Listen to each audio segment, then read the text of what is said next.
Hey guys, what do you think is the hardest part about collecting comics? Money? You cheap mother. Steve, what do you think is the hardest part about collecting comics? I don't know, just figuring out which ones to get.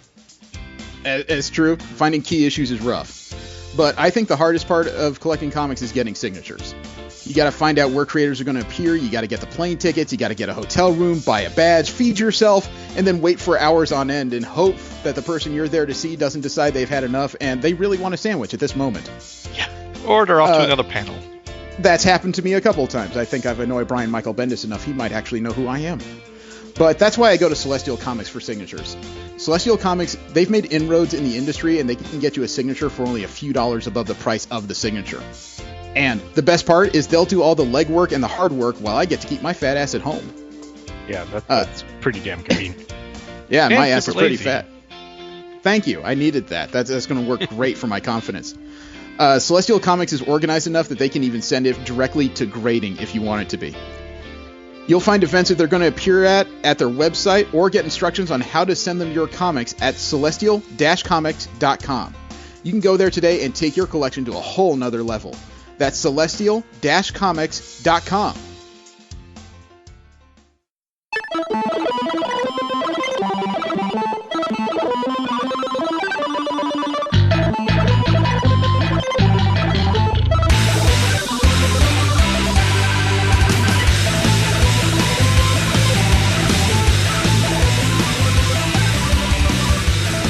Hello and welcome to another episode of Rolling 20s. We are the show that sent our kids to the Punisher daycare where they get just what they deserve. I am Jeremy. Steve. And Jesse. Remember, you can subscribe to this show and several others in the MSP library at missionstarpodcast.com. You can like us on Facebook, subscribe to us on iTunes, Stitcher, and on Tumblr. Follow us on Twitter at the Rolling 20s. You can send us any fan mail, suggestions for the show, or hate mail at mspfreight@yahoo.com. The music you heard at the beginning of the show is by Machine Supremacy. You can find more of their discography for free download at machinesupremacy.com, as well as their latest couple of albums on amazon.com. There is no clip this week because we are actually set up mobily, sitting in the same room at our hotel, the Residence Inn, overlooking Los Angeles Comic-Con, formerly known as Comikaze. And, you know, as much as people keep saying it's going to be Comikaze forever, I still think that's a name that it has some negative connotations to it. Just a bit. Yeah, well, I mean, I think it was catchy and whatnot, but it didn't need to stay. It's not a big deal if they change it to Comic-Con. You know, it was an eye catcher, but I don't know if I call it catchy. Now, Stan Lee's Comikaze, that was catchy. Yeah. that brings people through the door. But we do actually have news with us. We brought a laptop, so we actually kept track of the stories happening this week. Before we get into LA Comic-Con, we'll talk about Marvel Media News. It's where we talk about Marvel properties that are hitting multimedia screens near you. And Thor Ragnarok, the director of the movie, Taika Waititi, he decided to say goodbye in the most incredible of ways. He announced on Twitter this week that filming on Thor Ragnarok has wrapped. Okay. So that doesn't mean the movie's necessarily done, because this one is going to be CG love fest, I'm sure. But he decided to say goodbye in the most definitive way possible. He sat in his director's chair, and on either side of him are other director's chairs, and on the back of them say Thor and Loki. And the picture is just him, stone-faced, sitting in his chair, flipping off both empty chairs. You know, and underneath the post, all he said was, 2 days left, gonna miss this pair of idiots. There's very few definitive ways to say, guess what? We're done, bitches. Yeah. But Thor Ragnarok officially wrapped as of October 27th, this past Thursday. So the live-action stuff is done. That does not preclude it from doing reshoots if necessary, obviously. That happens quite a bit in Hollywood. But the principal work on the story itself is done. And just when you thought that Marvel would let things lie low for a little bit, the same day that Thor Ragnarok wrapped, they announced that as of January 2017, Black Panther begins filming. Oh, wow. So they're giving themselves a break of 2 months on the cameras before they start right back up again in Atlanta, Georgia. Fun.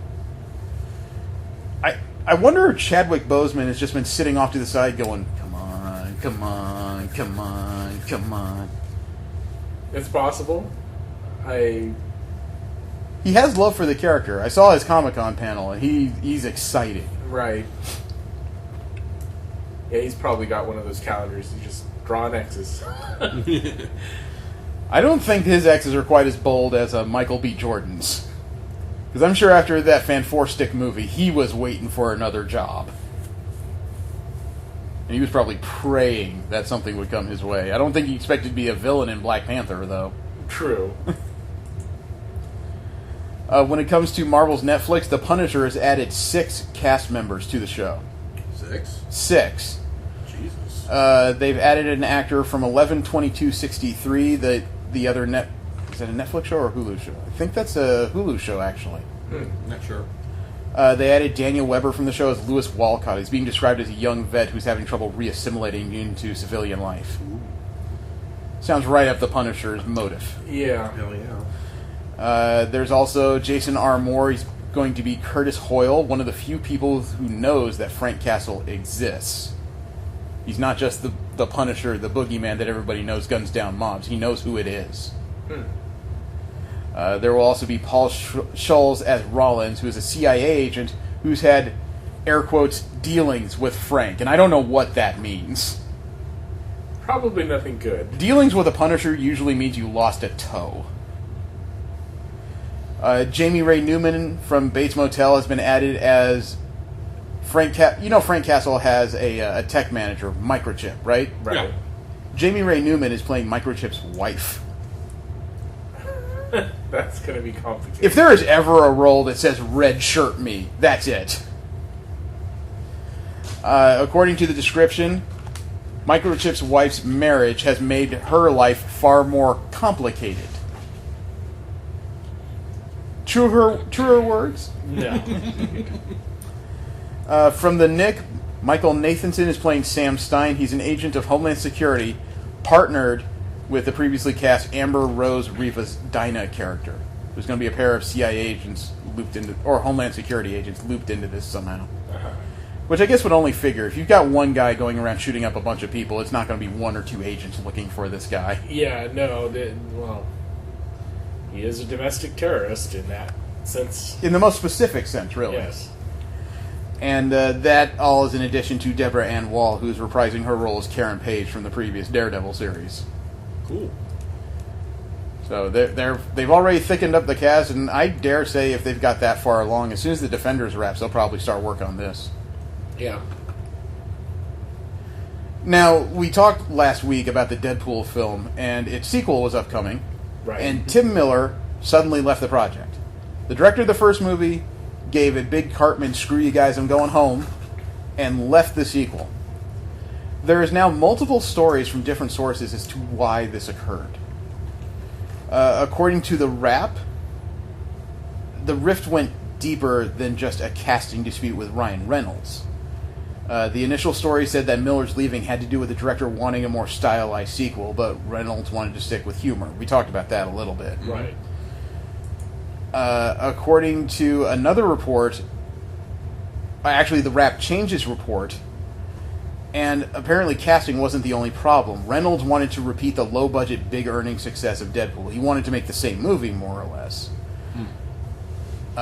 Miller wanted to create a bigger superhero spectacle film. So it wasn't just a stylistic problem, it was also a budgetary issue. And Reynolds' version of that would be more feasible, because I don't think Fox would really balk at signing another low check to create another movie. Right. But Miller, it sounded like, was wanting to break the mold of the first movie and just go huge. Which, it makes more sense to me, because if you're adding Cable and Domino, those are apt characters, but they're not comedic characters. Right. You know, they are definitely... It's not like they're going to play the role of bumbling comic relief like Colossus did. They're coming in serious, guns a-blazing. They were looking... Miller wanted a movie that he said would roughly cost 3 times the budget of the first, about $174 million. Which sounds like a lot, but it's in line with a lot of comic book movies nowadays. So, there's that story. I mean, I still side with, if all this is true, I still side with Miller's take on this. I'm still concerned that if you remake the same film, it's going to be The Hangover all over again, where the first movie took us by pleasant surprise and we enjoyed it. But if the second movie is going to be more of the same, why would we pay another $15 to go see it? Yeah. I can see a thought rattling around in there. I don't know. I just it going big and going for that big budget, but then at the same time that's a huge risk, especially because a lot of people, myself included, really like the first Daredevil movie, but Daredevil movie? Or, Deadpool. You really liked that Ben Affleck Daredevil? Good for you. Good for you. Yeah, no, Deadpool. Okay. But yeah, but at the same time, they did it on that really low budget, so it was kind of like, well, if it didn't really succeed, okay, not really that big of a loss, but especially with Fox's track record lately. I know, but again, adding in the characters that have already been discussed is very likely to be added in. You can almost guarantee more set destruction. The way Cable and Domino's, their abilities work, you have to pump up your budget either way, because now you're adding both a telekinetic and a character whose luck altering is so extreme, the most unlikely of possibilities is going to occur in her favor. So that doesn't imply to me a bunch of CG. That implies that you're going to destroy a lot of sets, in my opinion. I think it's inescapable that you're going to have to pump up this budget by at least twice what it was originally expected. Even still, even if they do that, they can still make fun of it.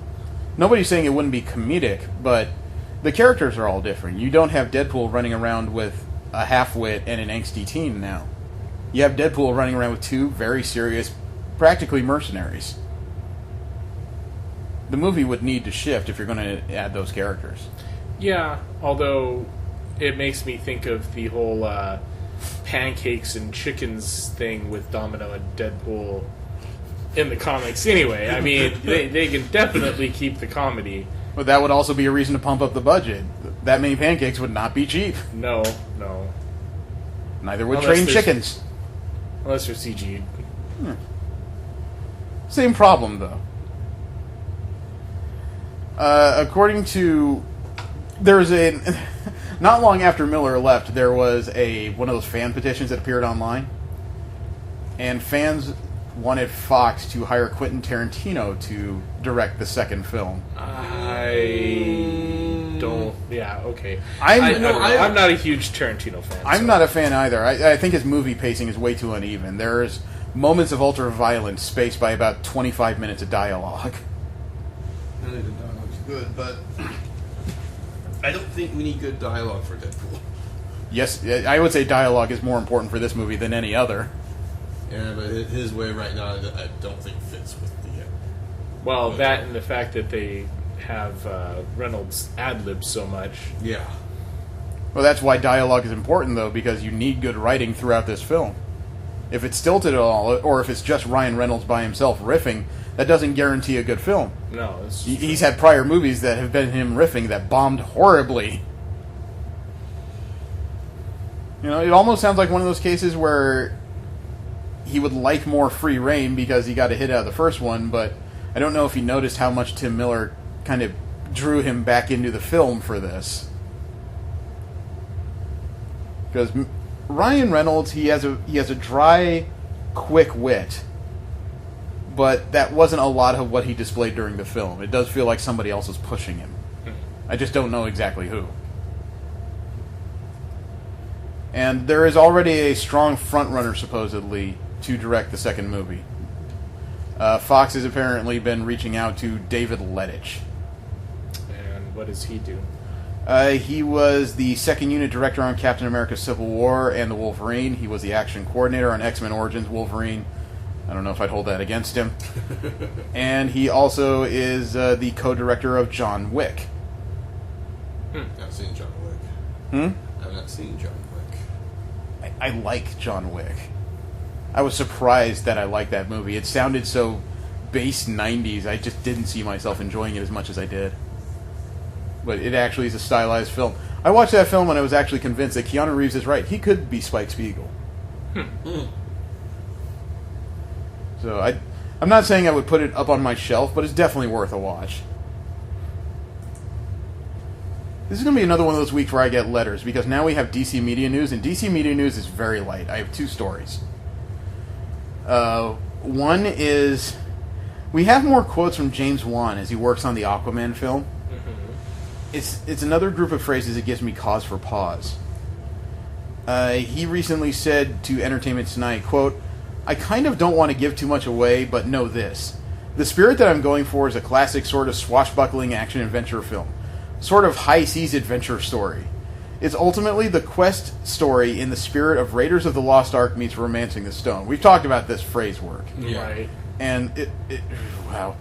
But he later followed up saying, quote, "It starts off initially with Aquaman and Mera not quite clicking with each other, but then as the story progresses, they learn to try and work together.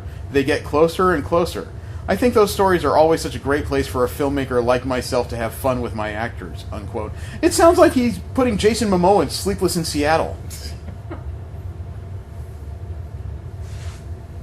I really don't know what to think of any of this, because it sounds like he's making a rom-com here. Yeah. And besides which, isn't that how love affairs go in like 90% of most films, including horror films? 2 people start out not quite clicking, but over the course of people trying to kill them, they get closer and closer, and eventually, you know, if you survive Camp Guillotine, yeah, we'll date. I don't know, they were running into the idea that Mera was an assassin. There's still not a lot of words here that really tell what the story is, other Yeah. than the basic Hollywood quest scenario. So I really don't know where to go from there. Doug Lehman, has taken the reins of the Dark Universe film for DC. Dark Universe will be the story of the Justice League Dark. Okay. You know, they're mystical and demonic characters. Zatanna, Constantine, Deadman, and a number of others I'm really unfamiliar with. Apparently he has a high bar for what he would like to do. Lindman said to IGN, quote, "First of all, I love those characters, and I love Warner Brothers.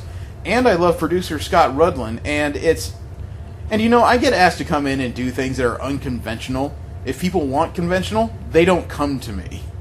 And so, you know, when Warner Brothers wants to sort of turn the comic book genre on its head, they call me," unquote.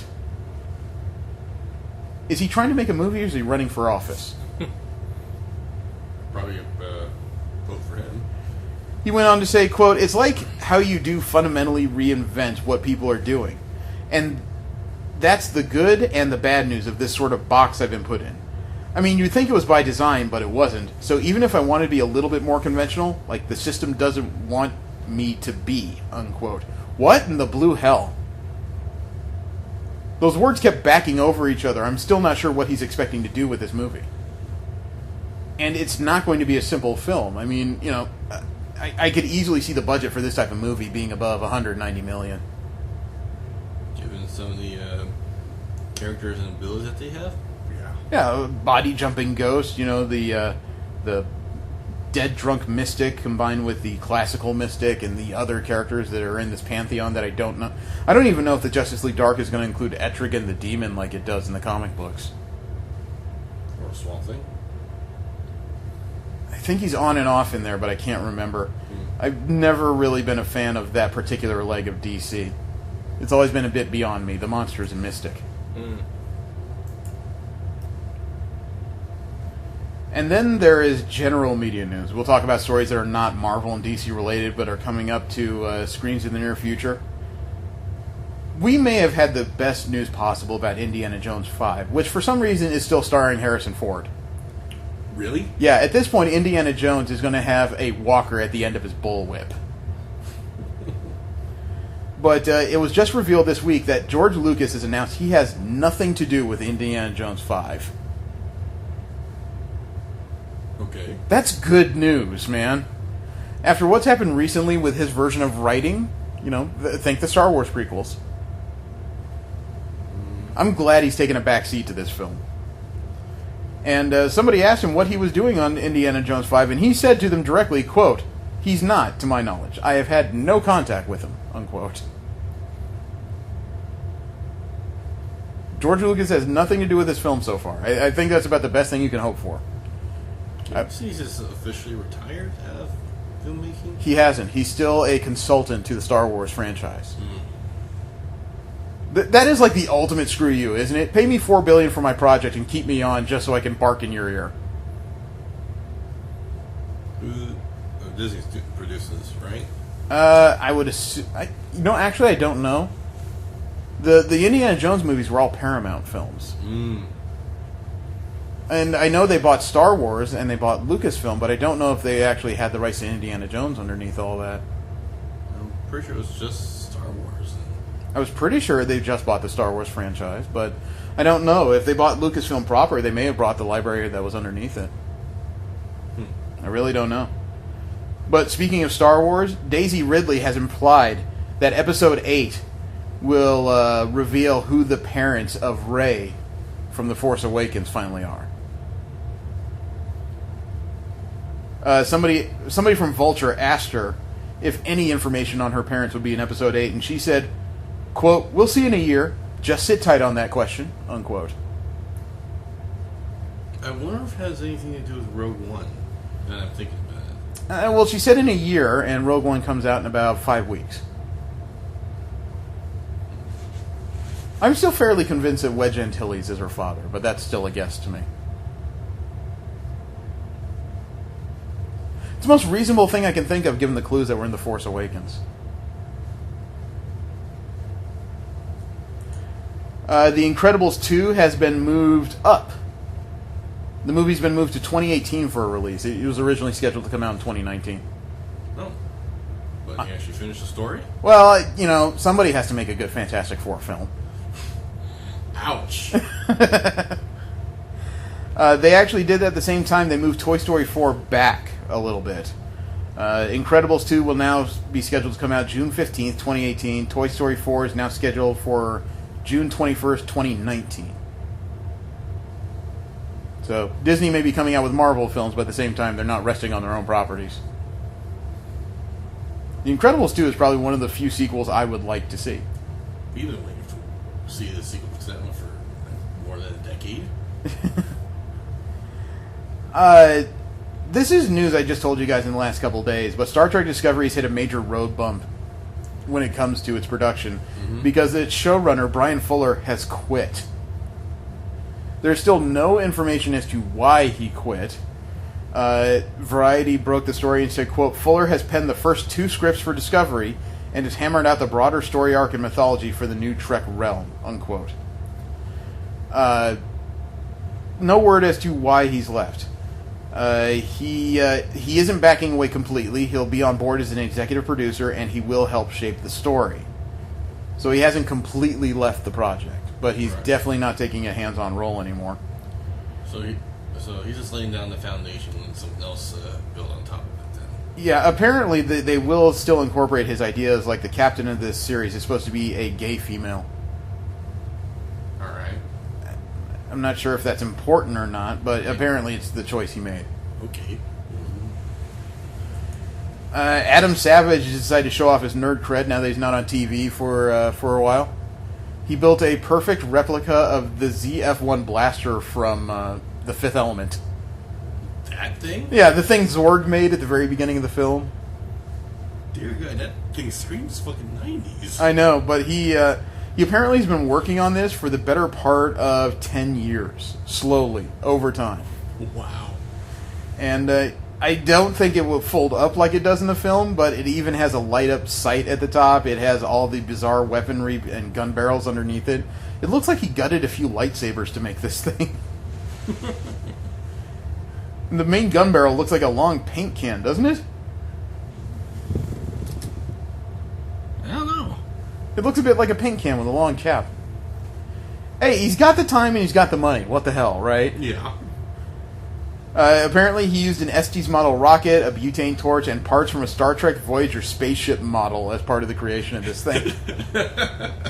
He cannibalized a lot of stuff. 2018 is going to have a return of one of the most unusual properties ever. The Muppet Babies are returning to TV. Oh, dear God. I don't know if this is a puppet or an animated show. The original show, I want to say, came out in like 1999. It was... Really? I thought it was older than that. It may very well be, but that's just what I can remember. The Muppet Babies use their imagination to have adventures while they were being taken care of by the faceless nanny. That's all she was ever known as, was Nanny. Never saw her face, never knew where the hell she came from.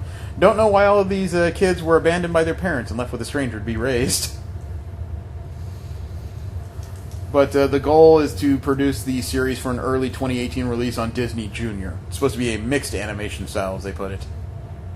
Okay. I can see that. Using one animation style as the fantasy and another one for reality. Yeah, probably.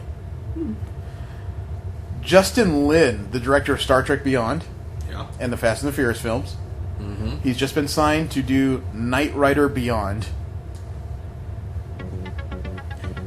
Beyond. Yeah. I say the words, you can already hear the theme music, can't you? From the original series. Now I do. Well, his production company is partnering with NBC Universal to do a debut of a new Knight Rider series on the Machinima network. Okay, that means I'm not going to see it. Well, that means it'll be on YouTube. It's going to be an original Knight Rider tale. According to Machinima CEO Chad Gustin, quote, Knight Rider is an iconic franchise whose concepts of AI and autonomous vehicles were science fiction in the 1980s and are now science fact. Justin is one of the leading storytellers of his generation. Okay. And we couldn't be more excited to work with him on reinvigorating Knight Rider for a new generation of fans, unquote. I mean, the technology, yeah, it is here. It has come a long way, that's admitted. There's no details about plot or casting as of yet. How many David Hasselhoff cameos do you think there will be?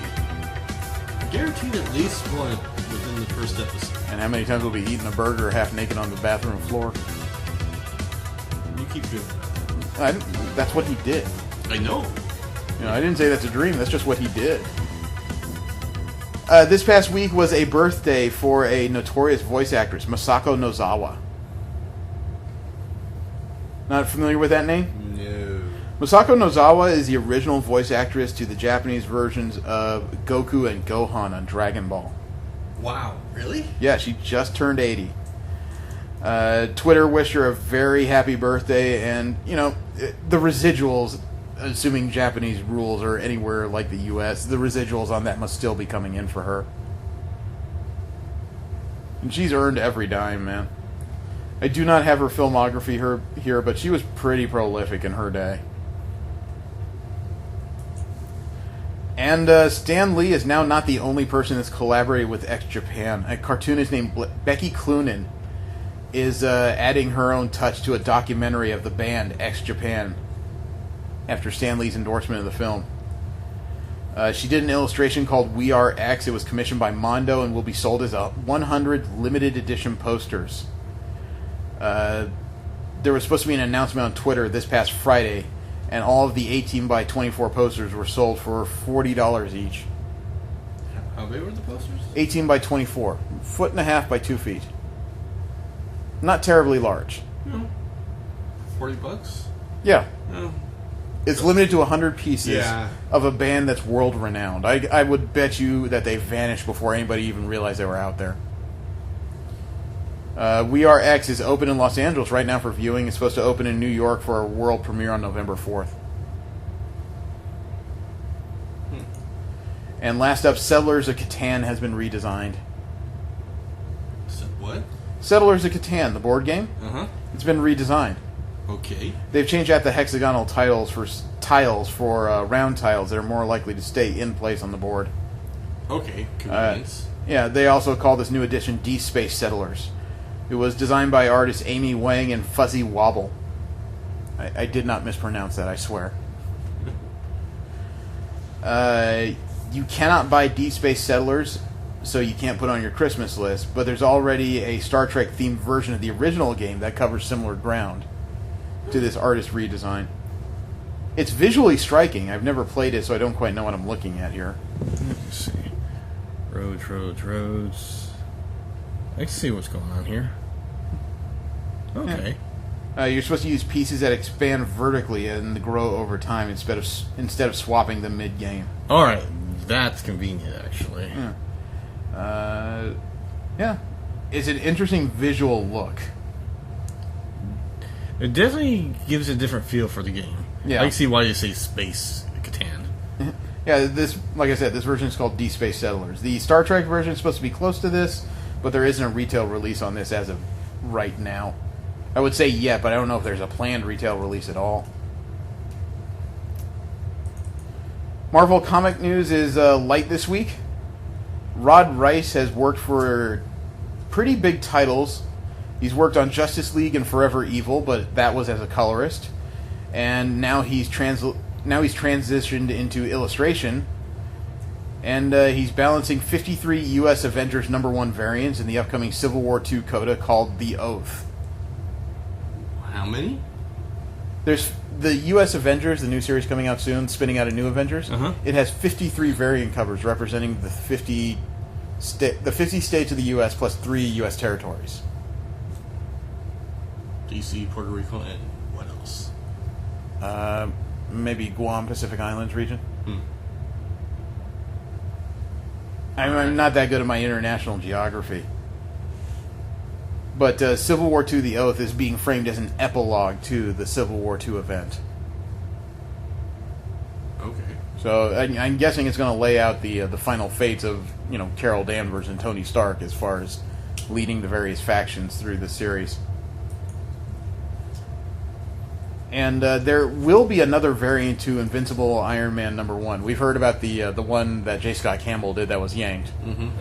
But there is an additional one that was done with an infamous retailer. The picture was done by Elizabeth Tork, and it features the first black woman known to run a comic book store on the East Coast. Ariel Johnson runs Amalgam Comics and Coffee House in Philadelphia. She is part of the image that was put together in this version of a variant, where Ariel Johnson is talking directly to Riri Williams while Tony Stark is being mobbed for autographs in the background. It's a nice image. Although I would see people still arguing about this because Riri Williams doesn't quite look 18 in this one either. She looks like she's 22. Yeah. She looks older than the character is portrayed. People find reasons to complain about everything. It's the internet. Yeah. And last up in Marvel comic news, the artist behind Spider-Man 2099 can teach you to draw for free. Really? Yeah, the artist's name is Will Sliney, and he and his brother Aiden have launched a new how to draw instructional apps for smartphones titled Learn How to Draw. It's currently available on Android only, and iOS version is in development, and it's a step-by-step tutorial on how to draw. According to Will Sliney, quote, "Ever since I started as an illustrator in comics, the spirit of the industry has always been to share your learning with others. Comic book art really is a special community unlike any other in this regard. Since then, and due to the platform my own work has given me, I've tried my hand at live workshops, college lecturing, and open tutorials, but I found that the request for lessons only grows as I move further along in my career. This app is hopefully the answer to that, a place where we can create modern tutorials and share them in such a way that was previously impossible. A place where any artist can study every individual step of the process in a way that surpasses even if I was standing alongside the user themselves," unquote. I wouldn't have thought of that use for cell phones, but it really is a good one. Yeah. It's a visual, active tool that'll help teach you how to draw. So there is no iOS version, but if you have an Android style phone, I guess you can look it up in the Google Play Store and figure out if you can pick up this free app.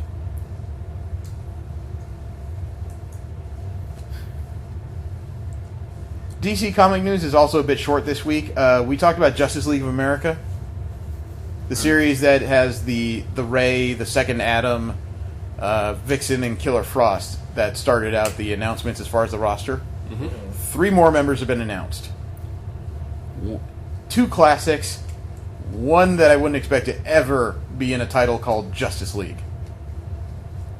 We'll start with one of the classics and turn into a stalwart Justice League member, the Black Canary. Okay. In prior versions, she's led a team. She's been on numerous versions of the Justice League. She's now on this squad, the Justice League of America. Okay. We'll go second. Second, we'll go with the other classic. Batman. Okay. Batman is on this new Justice League of America. Again, he's led teams. He's been on numerous teams, both good and bad teams. He was on the Justice League International, after all. And he's freaking Batman. Yeah, and he punched out Guy Gardner in one hit. And last up is the character I would never expect to ever hold the title of Justice League member. Lobo. What? Not Svelte Lobo. Original Lobo is on this team. How? I don't know the details yet. The series has not come out, but it was an official announcement via DC Comics. Lobo is on the Justice League of America. He seems out of place for many reasons. Maybe it's just a matter of control. I mean, he is about as physically durable as Superman, after all.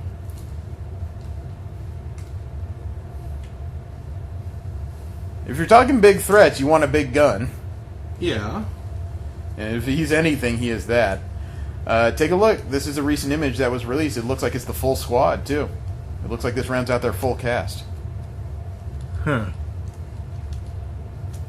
It's an interesting image. Although Ryan Choi leaping off Lobo's hook, I can't tell if he's trying to leap into battle or run away from him. Coin toss. DC's Vigilante character is getting rebirth from the modern era. He's getting a new origin that puts him in South Central Los Angeles. Who? The Vigilante. We've seen his designs before. He was the guy who had like a blue and orange outfit, big orange V on his mask. This regular version looks to be a more plainclothes version of Vigilante, and it's being called Vigilante Southland. Written by Gary Phillips, the art's by Elena Casagrande, and it's bringing a golden age DC character into the modern era. Wow. Yeah, this version of Vigilante is a young black man who turns costume vigilante to investigate crime and corruption in South Los Angeles. And as somebody who lives in Los Angeles, I didn't know there was anything but crime and corruption in South Los Angeles.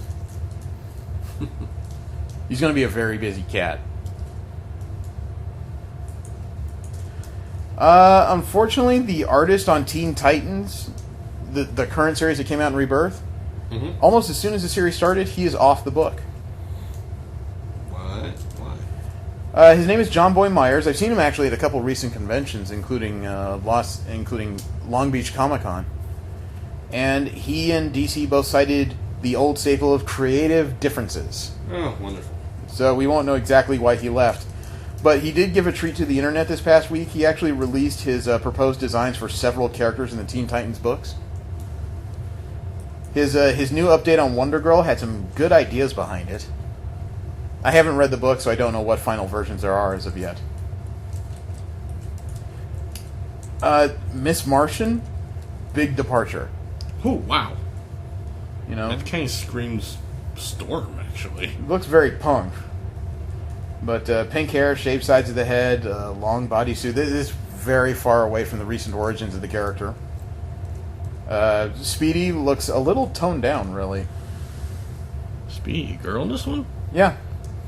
Speedy's been a girl since the late New 52 era. Okay. Here's Starfire's design. We've seen a couple variations on this.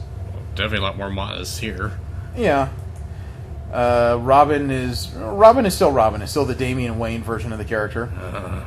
Raven got a hell of an upgrade. Her costume is no longer a simple one piece. Yeah, no, I read some of that. No, it stopped being a simple one piece. Of the three designs in this image, I still remember that C was the one they went with. That's the simplest of the three proposals you put together. That one looks really tame. Let's see. God, Kid Flash, the Wally West cousin versions. I don't know if you could have made that costume more complicated if you really wanted to. If it weren't for the yellow, it would be just really awful. You mean, when you say yellow, do you mean the yellow trim or the yellow faux hawk you gave him in one version of this? Any yellow. I don't even know which costume they went with. I actually kind of like A. It's a big differentiation. Surprisingly, I like the one with the faux hawk. I did not expect that. But there's actually 7 designs he put together on this character. If I'm correct, I think they went with E in the final version. And then Bunker, I didn't even know he was still in this series. Oh, he must have come back. I don't know if he technically left. Rebirth leaves me with a lot of questions as to where things sit. No, I think he was there initially. He left for whatever reason and came back. Oh, yeah. wow. There's an Aqua lad in this series too. And this is the I don't remember what name it. Not Gar Logan. God, I can't remember. He was in the Young Justice cartoon. Well, the original version of this character was a comic book version. There was I think it was like Black Manta's half Atlantean son originally in comic books. Yes. But yeah, they went closer to a style that multimedia people would know. And then there's the Beast Boy. I remember they went with a red and white version for this design. And look at this, Ra's al Ghul's in the series. Yeah, old Grandpa. Yeah, he accessorizes very well. And look, here's Teen Titans, the new Teen Titans Tower. Kaldor, that was his name. Calderan, yeah. Look at the... I don't know, the new Teen Titans Tower looks like it was taken over by the Master Control program. Oh god, Skynet. Can they... It's tectonically unsafe. As somebody who lives in an earthquake zone, I'm not a fan of, living in a place with giant overhangs in the middle of the sky. Yeah, and they do live on the West Coast, don't they? I do not know. I think... I know in the cartoons, yes, they imply that it's a West Coast town of some sort, but as far as the actual comic books, I really don't know. And then I found a list, because the news was so light this week. Newsarama has a list of the 10 worst things that have ever happened to Batman. Okay. I would argue that the 10 worst things to happen to Batman are Joker, Joker, Joker, Joker, Joker, Joker, Joker, Joker, Damian Wayne, and Joker. I knew Damian was going to be in there somewhere.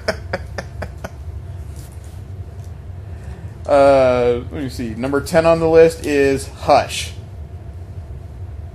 Yeah, I've yet to read it, so I don't quite understand the full extent of that character or storyline.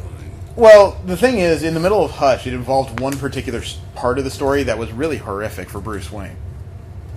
Part of Hush had to do with the return of Jason Todd. Oh. Okay. Yeah. You see, quote, "The death of Jason Todd was pretty devastating for Batman. More on that later. But the bad turned even worse when Jason came back to life as a villain who called himself the Red Hood. Although the manner of his resurrection in Batman was unusual, being caused by Superboy Prime's punch from a pocket dimension, Jason used his rebirth to train himself and go after Batman, angry that his own death had never been avenged. What resulted were some pretty messed up mind games from a reappearance in Hush that floored Batman to some confrontations with Joker, Batman, Tim Drake, and even Nightwing.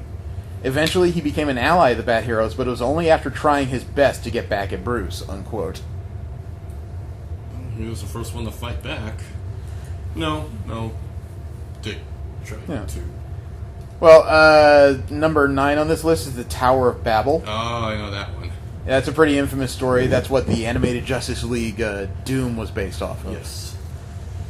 So it was Batman's own worst mistake coming back to haunt him. That was written by Grant Morrison at the time. And Mark Waid. Contingency plans for everyone in Justice League in case they went rogue. Yeah. Someone found them. Number 8 on this list is Memory Lost. I heard of that one. It was part of the recent Endgame storyline in Batman. Remember when Bruce Wayne had wiped his entire memory? Remember, that's the Jim Gordon Batman period. Okay. When Bruce Wayne was running a charity for orphans, if you recall. Okay. And then he had to re-wipe his mind and then put the old bat information in it again, if you recall. Wow. Yeah, that sounds awful. That was also the period where Damian Wayne was visiting him while he slept and just kind of staring at him. When I say awful, I mean that was an awful plot point. Yeah. Number 6 on this list. Was it 7? I think it's 7. Emperor Joker. I've not heard of that one. Quote, in Emperor Joker, Batman's arch nemesis stole the reality warping abilities of Mr. Mxyzptlk. Oh, crap. The twisted villain remade the universe in a way that stuck it in a loop, reversing the worst of it for Batman. Reserving the worst of it for Batman. Every day, Batman would be horrifically tortured, for example, having his flesh torn from his body while his mouth was sewn shut. Each day. Batman was killed, then brought back to life so the Joker could repeat the process, unquote. Joker must have gotten bored after a while. How the hell would you beat that? If he I understand it's possible to steal the powers. He did it, but still, with somebody with the mind of the Joker to, conceivably create counter traps, how would you ever get rid of that? I don't know. Maybe something we should look into. Maybe. Oh God, number 6 on this list is the identity crisis. When Batman found out that the Justice League wiped his memories because they were wiping the memories of villains. Yeah, the B team. Yeah. Zatanna did that. Actually. Yes. Item number 5, the Nightfall incident where his back was broken by Bane. Yeah, I remember that.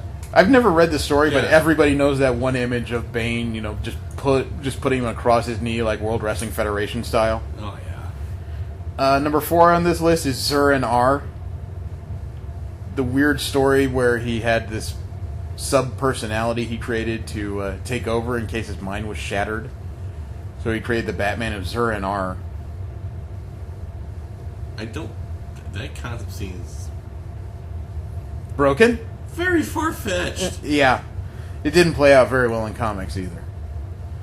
Item number 3, the death of Batman from Final Crisis when he was hit with Darkseid's Omega Beams and then sent hurtling through time as a living bomb or some such. That sounded like an awful storyline, too. It didn't really grab people the way expected. The sad part is number 2 on this list. The number 2 most WTF thing that's happened to Batman is the deaths, plural, of Robin. Both Jason Todd and Damian Wayne have died. Both have been resurrected, but both have died. And he was there both times to pretty much see it happen. We can argue that the first one, Jason Todd, probably was a shocker. It was a shocker, but it wasn't as much of a shocker because did you know the death in the family is a result of a fan vote? Yeah, it was Jason Todd was killed by a matter of 5 votes. I never knew the exact numbers. I just knew that fans were the ones responsible for killing Robin. Yeah, no, I actually looked at it. It was so close. It was like 0.001%.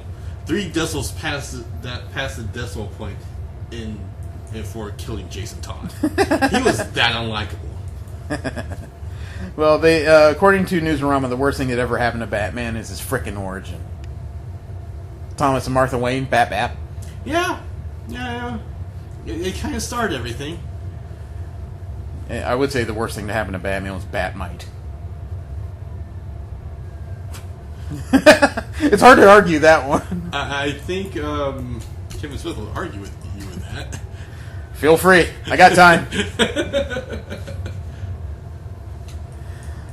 Then we have general comic and convention news. We talk about comics that are not Marvel and DC related, as well as conventions happening all around the world. Comic-Con International has released the names of the second wave of guests for WonderCon. Okay. And the convention is shaping up to be relatively interesting. They've announced that the writer of Hawkeye, ODYC, and Sex Criminals, Matt Fraction, will be a guest of honor at WonderCon. Okay. Marguerite Sauvage, she's an artist on DC's Bombshells, Faith for Valiant, and The Scarlet Witch. It's a well-rounded group of different projects. The writer of Shaft, Power Man, and Iron Fist, and Occupy Avengers, David F. Walker, is a guest of honor. Okay. And then the writer and artist on Hilo and Pedro and Me, Judd Winnick, is going to be appearing at WonderCon. The convention happens March 31st to April 2nd in Anaheim. 3-day weekend. March 31st to April 2nd. Oh. What? Just comparing dates to BabsCon. Does that conflict with something you're interested in? No, but it's a matter of 2 weeks when I can't take that kind of time off so close to each other. Well, Tokyo Comic Con recently announced this week that they are banning crossplay. the act of men dressing up as women in cosplay costumes. They have banned that practice. Okay. I don't even know why they're... Why? I don't know why they're that upset. Lady Beard is incredible. But according to the convention, they did it because they were worried about men dressing up as women just so they could use the women's restroom. Somehow they've confused cosplay with transgender issues. Yeah. One of these things is not like the other. I think that's their excuse for it. Yeah, well, there was such a backlash online that Tokyo Comic-Con reversed the policy. Oh. Crossplay is now allowed. Okay. However, you do have to use the bathroom designated by your genetics, not your brain chemistry. Okay. You know, it's not quite getting them free of the issue, but at least now they're not really denigrating all cross players just because they don't understand what transgender means. It's a ridiculous situation. It's stupid. And Wizard World came up with bad news. Their 2017 convention lineup has been trimmed down. Didn't they trim it down like a few years ago? Actually, they increased it from previous years. Really? Yeah. The last couple of years, they've had 25. They had 25 events in 2015. They had 18 events in 2016. 2017, they have 1, 2, 3, 4, 5, 6, 7, 8, 9, 10, 11, 12. Yes, I can count. 13, 14, 15, 16 events. They've cut 2 more. I'm not sure which ones because they didn't announce which cities they have left off the list. I can tell you some of the more unusual places I wouldn't think of are still on the list. Sacramento, California, Des Moines, Iowa, Minneapolis, Minnesota, Cleveland. No, that's a place I would put a convention. Nashville, Tennessee is not what I would think of when I think comic books, though. No. But Sacramento? Yeah, Sacramento's been on their list for the last 2 or 3 years. Okay. They actually have their own Comic-Con, and it's usually in the summer months, somewhere around June. And while that sounds really good, unfortunately, the only reason I would go to Wizard World Sacramento is if somehow I didn't manage to get a badge for San Diego Comic-Con. Oh, right. Yeah. I mean, if you think about it, yes, they are 6 weeks apart, but that 6 weeks can mean like a couple $100 in exclusives at San Diego. So, you know, I'm not trying to demigrate it, it's just if I have my choices between the two, the choice is pretty easy for me. Well, that could be something for them, for listeners to do. Is like, can't go to San Diego, go to Sacramento Wizard World. It's true. I mean, we're the one we like to foot the bill to go to San Diego Comic Con. So, You know, I don't like paying the bill to go to Comic Con. I don't like paying $300 for my badge and like $400 for my share of a room. However, while I don't like paying for that, as soon as I get there, it's wee! I'm so glad I'm here. It means like there are too many people here. Something I didn't expect was announced this past week, and unfortunately, by the time this show comes out, it's going to be over. There have been 32 different issues that are being announced for being given away for free by retailers on Halloween. Really? Yeah. And it's a mix of different companies, you know, Action Lab Comics, Aftershock Comics, Marvel, IDW, DC. It seems like a lot of companies are giving away free issues like Free Comic Book Day for Halloween. Huh.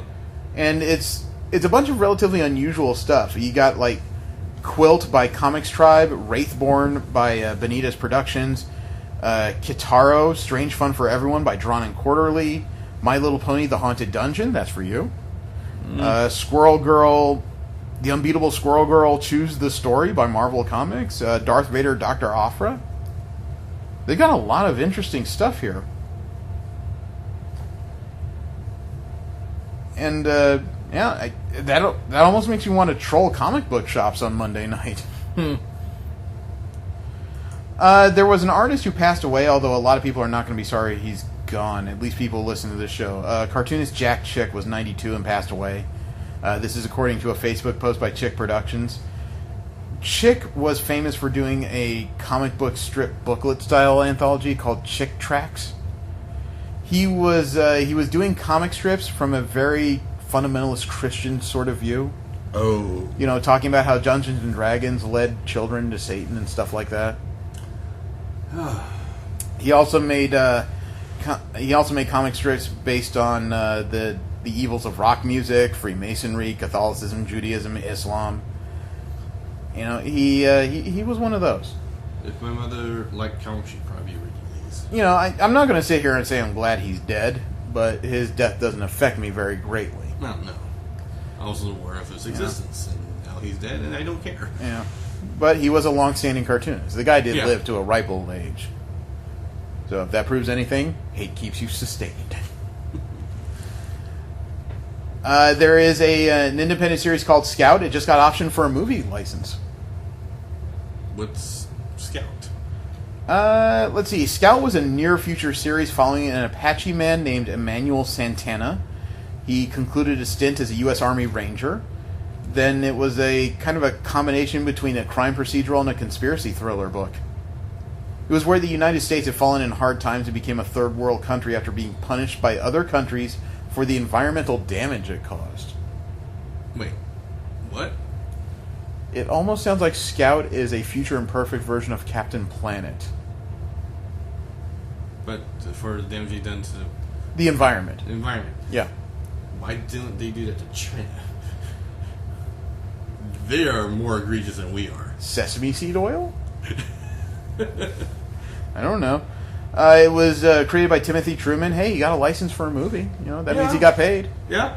It means somebody believes in his work. So, power to him, man. And last up in general comic and convention news, there's a new take on Alice in Wonderland coming by Pasquale Ferry. Pasquale Ferry is a longtime Marvel and DC artist, and he's announced plans for his own creator-owned series titled Alice. It's inspired by Lewis Carroll's Alice in Wonderland, and it's being described as a tale about a family torn apart by a mysterious accident and how, even against all odds, they fight to get back together. So it's not one person that landed in Wonderland, it's a small group of them. Okay, sounds interesting, actually. Yeah, the art is it's very noirish. I have no issue with that. I didn't say it was bad. It's kind of hard to describe. It's the image from one of the covers, I guess here. It almost looks like a cyberpunk Wonderland, really. Reminds me of Retro Future, to be honest. That too. It's really hard to put into one simple phrase or category. There's a lot of things happening here. You know, it looks like somebody came up with their own version of stuff, and there's no problem with that whatsoever. Yeah. This is scheduled to be released as a 200-page single hardcover in March 2018. Ooh, wow. That's that- a lot of paper. Yeah, if it's 200 pages and going to be released in March 2018, I think it's safe to say that he hasn't started drawing yet. If it takes 22 pages per month, that means he's basically running about 10 months. So I'm going to say he hasn't started drawing yet. That's one of those things where I'm going to have to assume a wait-and-see posture. Because I half expect this to be delayed. I think it's... Not only because I feel that it's a lot of work to do in that small amount of time. That I will totally agree with.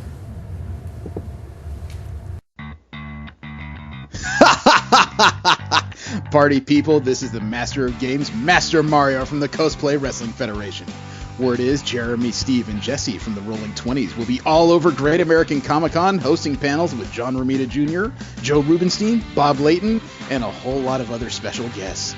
Come see a great show December 3rd and 4th at the Cashman Center in Las Vegas. Great American Comic-Con. Where are you gonna be?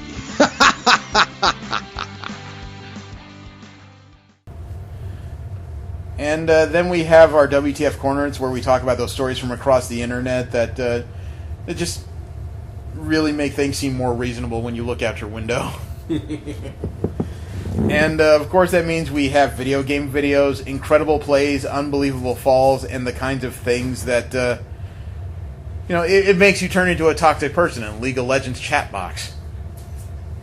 I don't know. We could just go outside across the street and find that. And the first video is kind of an interesting one because it's from, I think it's FIFA 2017. Soccer, fun. Yeah. It's a soccer game. It's a short video. It came from the channel of user Salty Bread. Apt. I'm not joking. And the video is just titled La Trada. Okay. I don't know if that's a player name or a move, but you need to see this just because it defies all physics. Take a look at this. And there's the ball. Goes to the player, and look, it goes to his outside leg, and he hooks it way back. What? Alright, the leg doesn't bend that way. No, and that was a sweeping kick from the outside to the interior and clean across the shoulders. I mean, it was a goal, great, but nobody bends like that. Beckham does not bend that way. Next video is by the channel of user Bugga10. It's an Overwatch video. Fun. Yeah, and he titled this video, "A Shame About That Ulti." Oh, sounds like a bunch of shutdowns. Well, no, it was one, and it was a big denial. You are Genji. Ooh. So there, you see, he's got his ultimate queued up, and he's throwing stars, and he kicked it, and he reflected Zarya's ultimate gravity bomb and just starts cutting down everybody stuck in it. Sweet, sweet vengeance. And this is why everyone hates Genji. It seems like it's escapable lately these weeks that we have Battlefield 1 videos, plural. Okay. The game is new. It has a lot of stuff weird, a lot of weird things happening in it. It's still in beta phase, as far as I know. Alright. The next video is another Battlefield 1 video. It came from the channel of user WDA Punisher. Letter W, letter D, letter A, _ Punisher. Not sure what the WDA means, but whatever. Don't care. He titled this Battlefield 1 video, "Anti-Gravity Tank." Okay. Oh, yeah, Is yeah. this in World War One? Yes, it is. Okay. Trust. So you see him, you see the player, he gets in the tank, right? Yep. Rolling around. Looks like you're in the back of it. You're definitely going backwards. Oh no, he's just rolling backwards. I don't know why he's driving backwards. And he hit a hillock and the tank is on its side. And it's still rolling backwards because one of the treads still has traction. And I guess he decided it's not worth it, so he hops out of the tank. Runs around the tank, somebody else hops in, and somebody started the motor and it's going straight up. It's floating in the sky. The tractor beam has been used. The Enterprise is recalling this tank. No, I think it'll be Voyager. And it dropped, and it's on its treads. You know what? Okay. Yeah, hop inside, because this is just getting weird. And everything's A-okay. Right. Okay. That's a head-scratcher. No, that's worthy of recording and posting on YouTube. Yeah. The last video I have for Battlefield 1, I still have a couple videos after this, is by the it's from the channel user 4 Sounds. I don't know what those 4 sounds are. Could be 4 repeated farts for all I know. But this is a video that I find it's an unbelievable play. This is probably how Battlefield was intended to be played by its programmers. Okay. The title of this video is simply, "This is Battlefield." It's about as cut and dry as it gets, and I sent that bit. Here you see a man riding on his horse, and he is just chopping things as he rolls. Got off the horse. Trenches. Yep, he's hurt. But he's not giving up. Couple quick fires of machine gun, got one. Squad wipe, attack order complete, 3 medals, sector taken, throws a grenade, 2 one-shots. Head. Not giving up on that guy running away. With a laser. Yep. Plane comes down nearly on his head, cuts a man in the back of the head with a sword, guns down another, sneaks up on another guy and assassinates him. Blimp blowing up in the background. This place is going to hell in a handbasket. What a way to end the video. Yeah, you know, I was back in World War One, and we had a rough time with the Kaiser, and he wouldn't give up till he played Eye of the Tiger, and then I beat up his meat, and then finally we have a match in the middle of the ring until Clubber Lang kicked my ass. Don't do that again. I thought I did pretty well on that. You did! Don't do that again!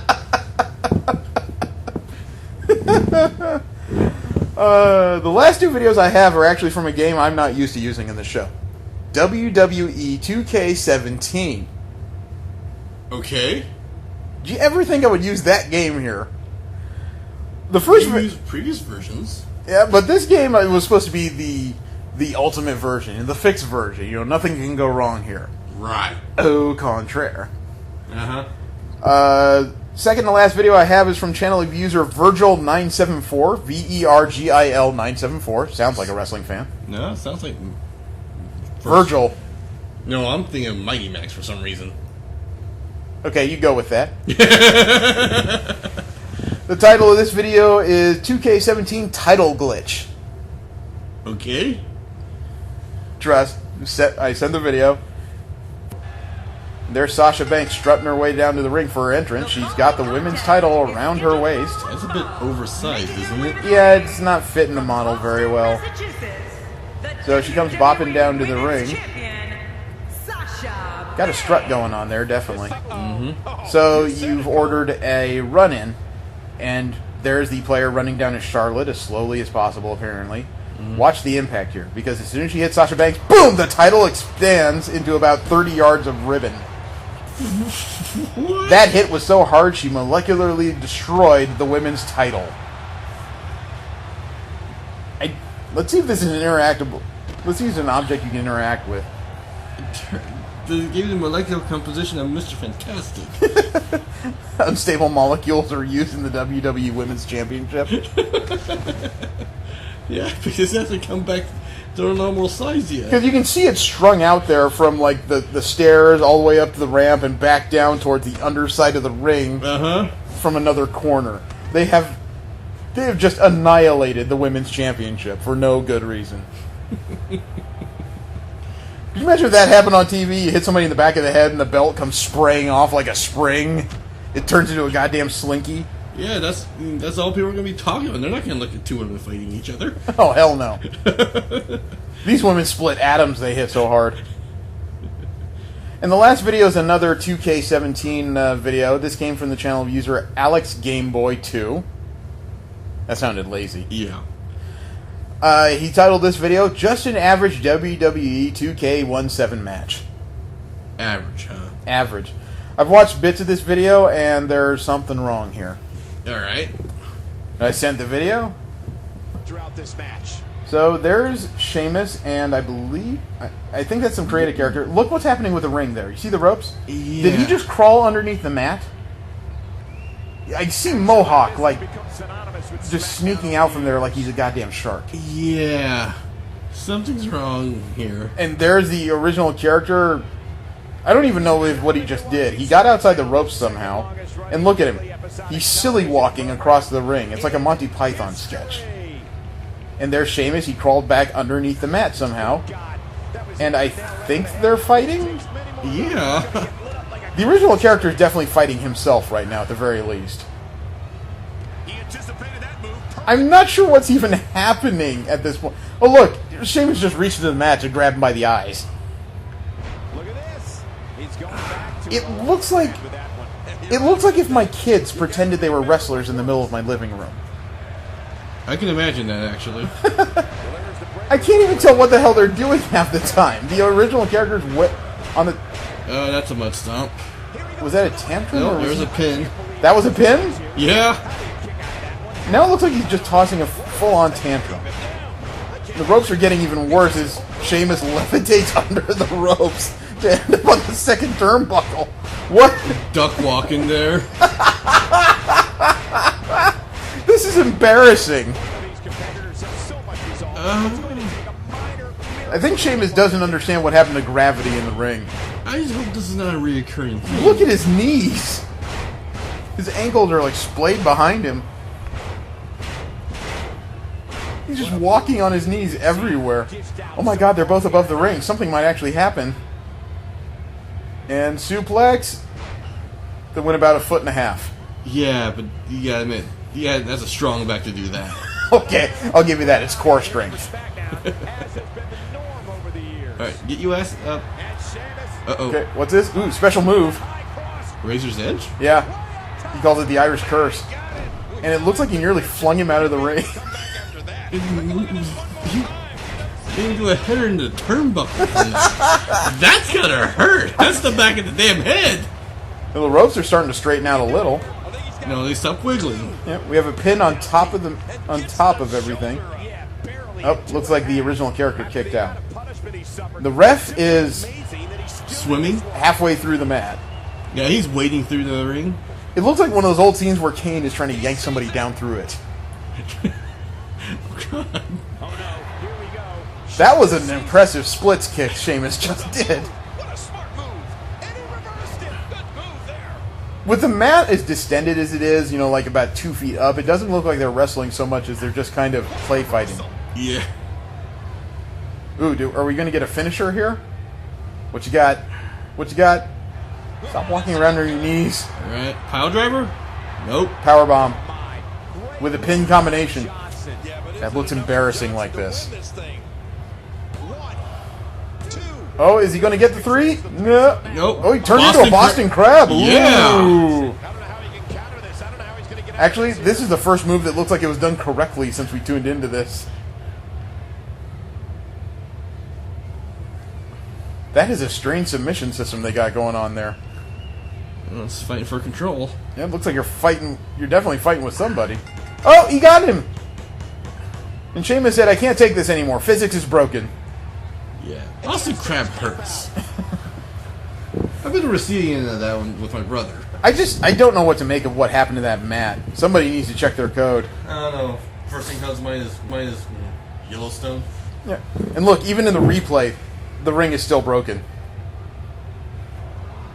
There was just nothing about this. It went, oh, the mat's fine now. Fix your game. Fix your game. Further on in WTF, there is a video that came out on Vimeo. Who did this? It was by Mike Gamble. They did some VFX. What they did was they put lights in the spokes of bikes as they rode them at night. And Mine is Yellowstone. yeah. And look, even in the replay, the ring is still broken. There was just nothing about this. It went, oh, the mat's fine now. Fix your game. Fix your game. Further on in WTF, there is a video that came out on Vimeo. Who did this? It was by Mike Gamble. They did some VFX. What they did was they put lights in the spokes of bikes as they rode them at night. And then they used some After Effects to keep the light in place as if it was like Tron light cycles. That sounds kind of cool. It seemed kind of cool as far as concept. I haven't watched the video yet just because I was curious. You want to see? A lot of black. Yeah, riveting so far. There we go. Night vision. I Oh. assume. Oh, that was purple. I guess they're just doing some artistic stuff. And whoa. Oh, okay. Oh, they have the new wave LED lights that run the rims. Okay. All right, cool. Okay. That looks kind of cool. That looks interesting by itself. Oh, it looks like they're in some kind of Oregonian or Virginian forest. That's it. From a distance, it looks like you're riding powered-up unicycles. Yeah. That's really neat. That's neat. Yeah. It almost makes me wish I rode bikes. I think I still have one. No, I don't. They're definitely taking advantage of all the trails they found here. Oh wow, that view from down the side of the mountain is tripping me out a bit. I am not good with heights. E.T. phone home! Sorry, not enough air for that one. Wow. Yep. Somebody built something for this trail.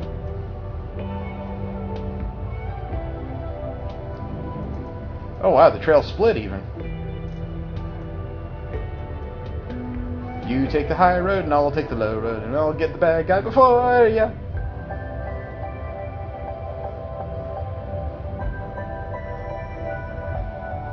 They're definitely practice on these trails. They seem to know every nook and cranny down here.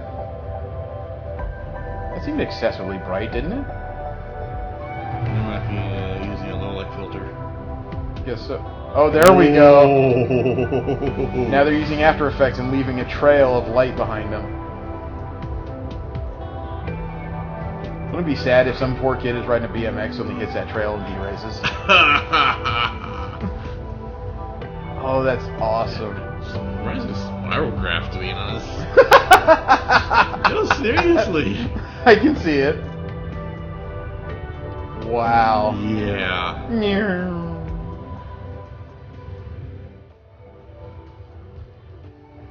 What they don't tell you is they made this video with the permission of the Master Control program. $40,000 US. Pass. It is an approximately 6 foot tall Godzilla statue made of the most infamous version of Godzilla, the original Japanese suit version. Mm-hmm. The statue is the same size as the suits worn by actors on the sets. Oh, wow. You know, it's a unique thing. It's pretty cool. It's based on the 1991 version that appeared in Godzilla vs. King Ghidorah. It's a cool idea. I'm not saying I own it, but it's definitely a WTF to me. And God, goodness knows, with the little hands I live with, I would not let them near something like this. All those fins on the back spine. It's gonna give them the right lane; they'll never come near it. Yeah, I would have to put up like a fence or a velvet rope around it or something. It's cool detail. Just not something I can see owning. And then there's the world's first moving action figure. They call it the world's first motion figure. It costs $9,400. So what? Angelic Lair's gonna be real life? Not quite that advanced. It's a figure that's on a small armature, and you can pre-program it with motions, and you can program the bass to spit out some music, obviously. But it will strike poses and go through varying movements, like a loop of movements. Mm-hmm. Not exactly Westworld complicated, but still. Mm-hmm. And there's a small video to go with it. I'll send that so you can see it, and it's not an extremely complicated figure, as you can see from the video itself. Mm-hmm. It makes a bunch of simple movements, and because of the armature, it's not quite touching the base that it's seated on. It's an interesting idea, but $9,400 interesting? Five Nights at Freddy's still is the one, actually. My worry is that this being what it is, I can imagine too many Japanese people getting their penises stuck in this thing. Yeah, that's the first thing that came to my mind as soon as you started mentioning it. The motions are decent. But the only thing, though, is it reminds me of the original, 1950s Disney animatronics. Like Pirates of the Caribbean.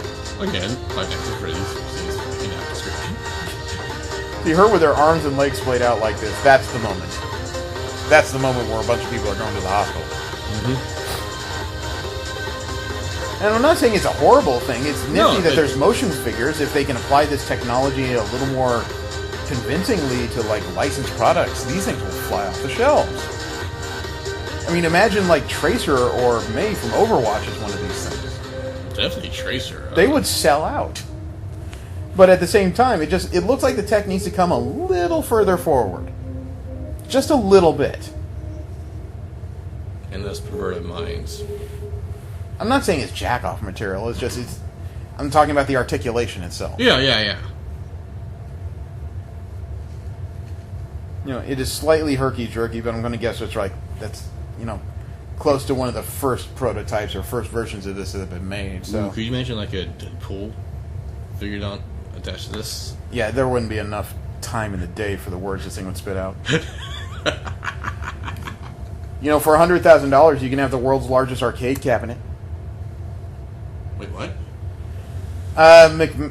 There is a company that's run by Jason Camberlis. It's an arcade cabinet that's officially the world's tallest, according to the Guinness Book of World Records.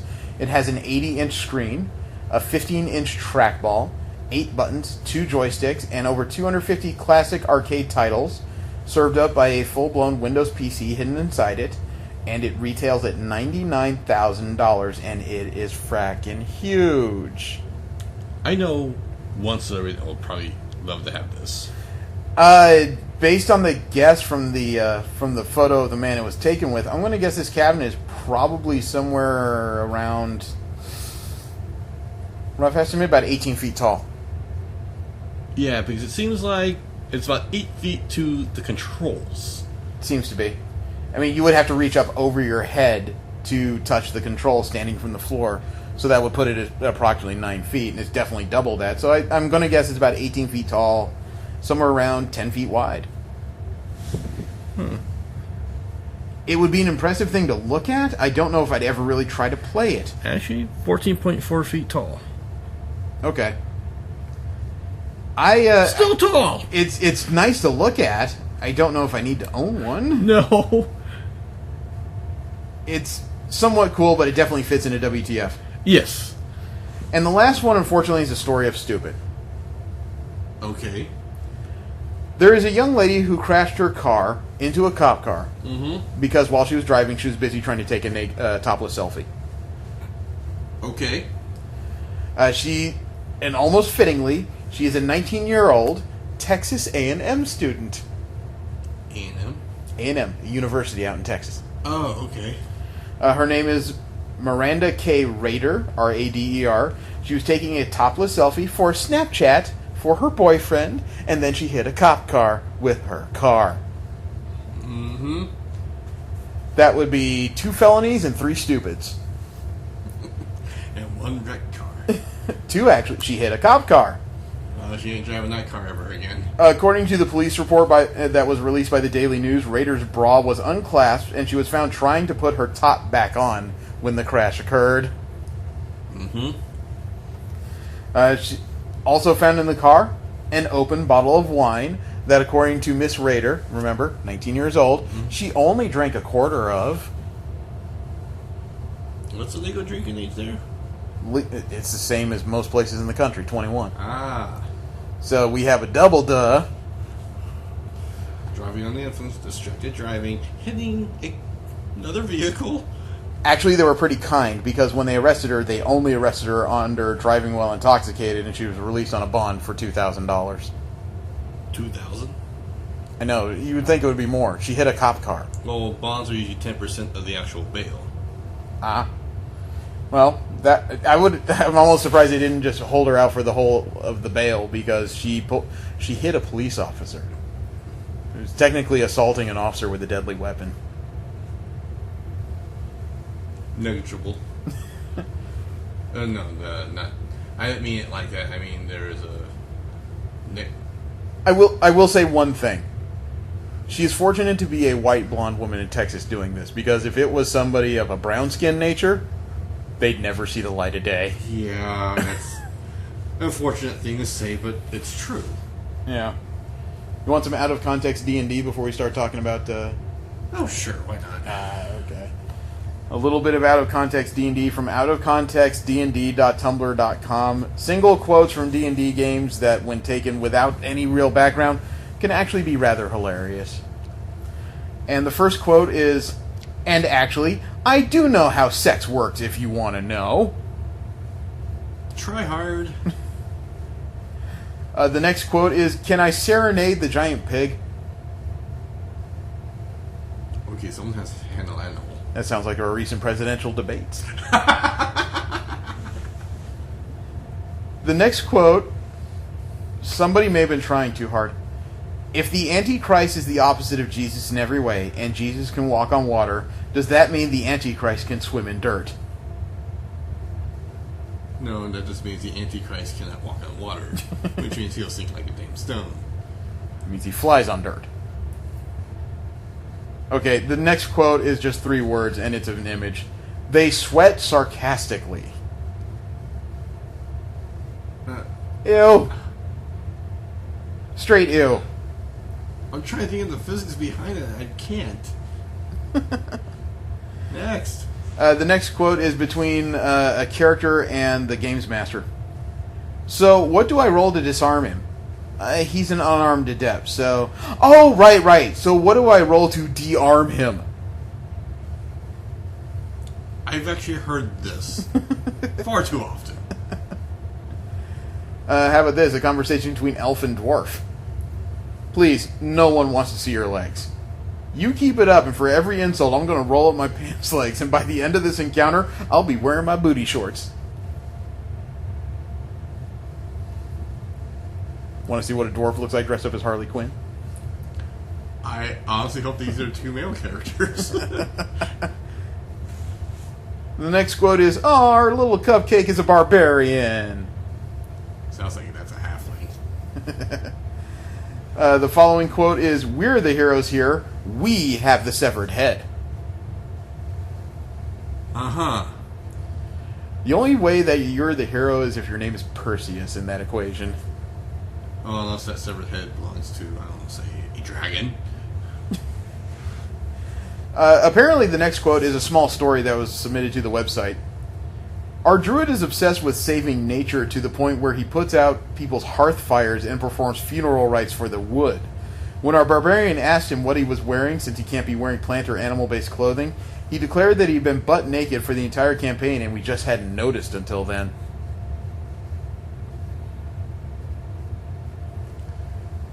Right. That's the same as like your kid brother walking up to you and going, "You can't see me. You can't see me. Can't see me. Have you noticed me? Can't see me!" Someone lacks imagination. Yeah, and the last quote from Out of Context D&D is, "What's up with you two and staircase pansies?" Eh? Staircase pansies, when somebody's going upstairs, the person behind you yanks down your drawers. Oh. I guess that happened a lot in their game.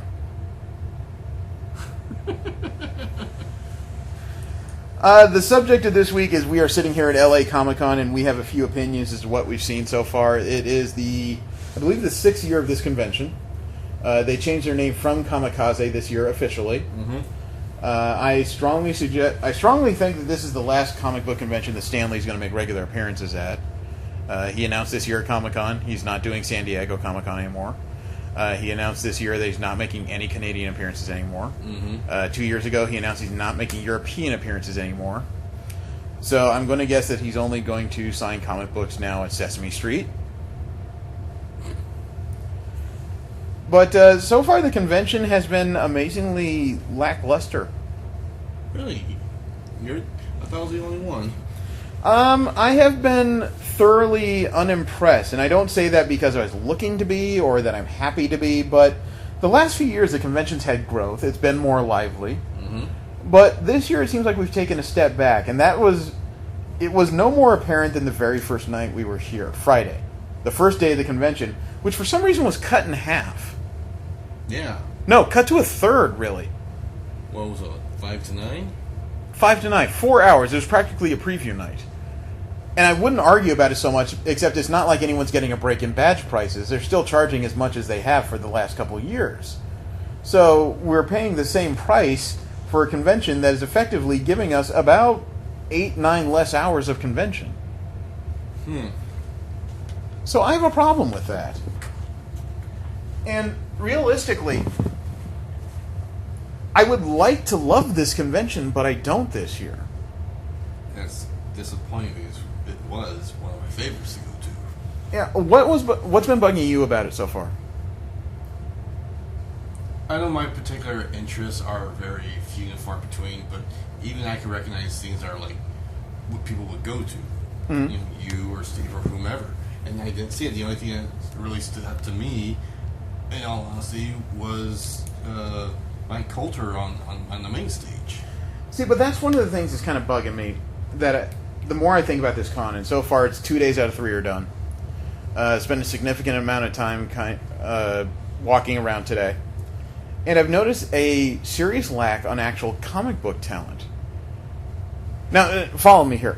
This year, they changed their name from Comikaze to LA Comic-Con. It seemed like they were getting really serious about turning this into a big name show, right? Mm-hmm. Except the year that they call themselves Los Angeles Comic-Con seems like the year that there are less comic book artists or writers than ever at this convention. Artist Alley is bigger than it's ever been at this convention, but it takes up like a quarter of the hall, doesn't it? A little less than that, maybe a fifth. Okay. However, I've walked the entirety of Artist Alley now, and I have seen a total of 5 recognizable artists or writers. The rest are all independents. And that much space in the South Hall is pretty much dedicated to Artist Alley, but there's really there's not a lot of name talent there. So why call yourselves LA Comic-Con if more than ever you have a serious lack of comic book talent at the show?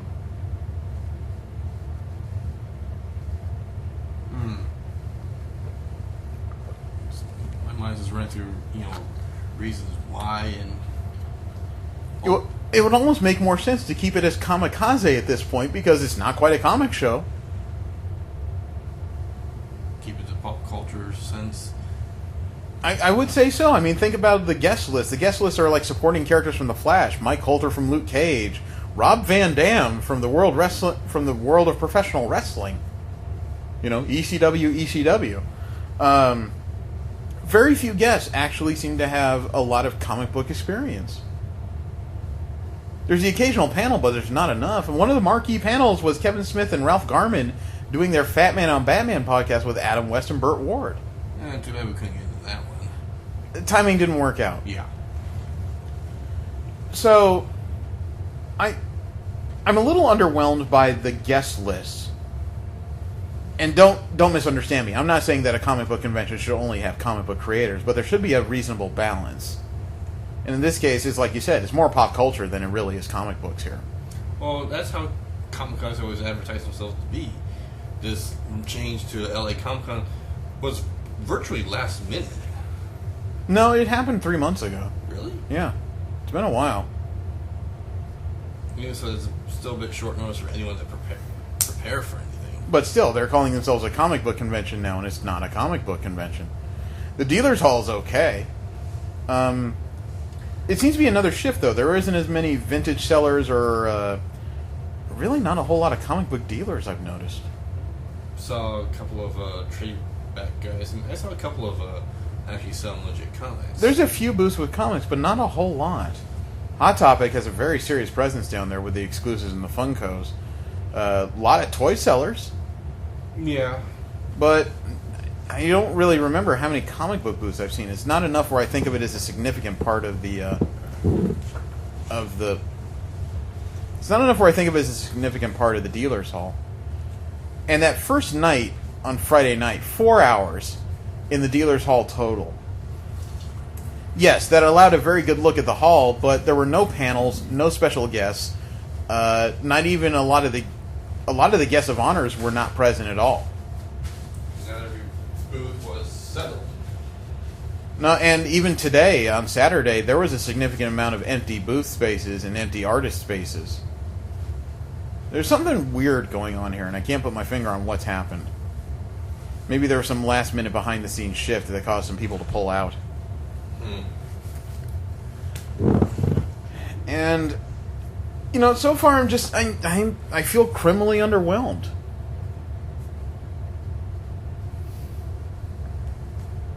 I don't know, with the name change, I kind of feel it's... Again, I still believe the name change was still on short notice, and I feel this might be a transition to something else.